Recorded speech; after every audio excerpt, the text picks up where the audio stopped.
South Dakota lawmakers are considering a bill that would bring a big change to IM-26, the medical marijuana bill 70% of the voters approved in the 2020 election. Yeah, SB20 would eliminate the affirmative defense measure in IM-26. It was designed to prevent the prosecution of cannabis users while qualified medical conditions, even if they have not obtained a card from the state. SB20 was about the medical purpose defense. After the fact, I could have had a medical card.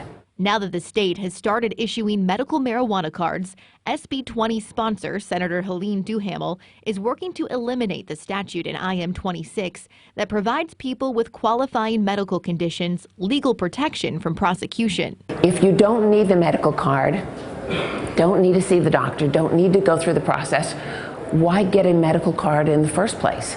We think that that's really important for the whole medical program. But supporters say while the state's medical cannabis program is being implemented, people are having a lot of trouble getting cards. It's nowhere near fully functioning. The reality is that we're in a transition phase with the program just getting up and running, and a lot of doctors are hesitant to write these recommendations. Just about everybody that I've asked has had trouble. Patrick Lynch has had MS for more than 30 years. There's no cure for MS.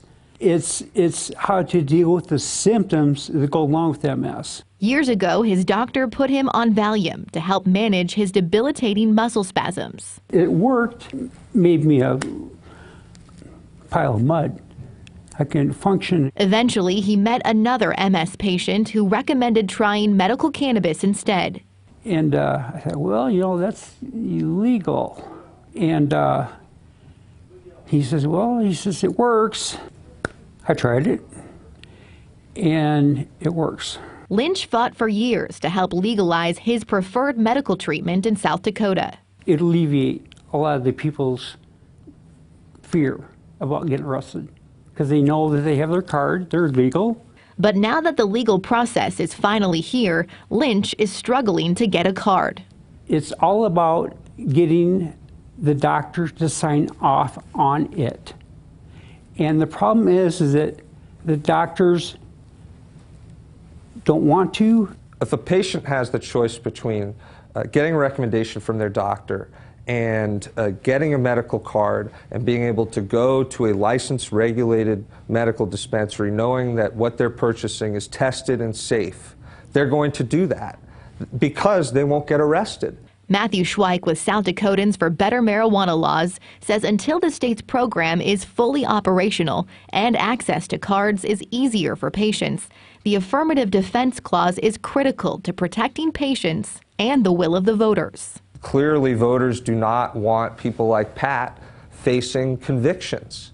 They don't even want people like Pat facing arrests, but at the very least, let's prevent these convictions from taking place. In reality, very, very few people read the 95 sections in IM-26. Senator Duhamel says she doesn't believe this affirmative defense clause is what the voters intended and hopes lawmakers will approve the removal of this section of IM-26 this legislative session. The reason we have a legislature is for us to do what is right for the people of South Dakota.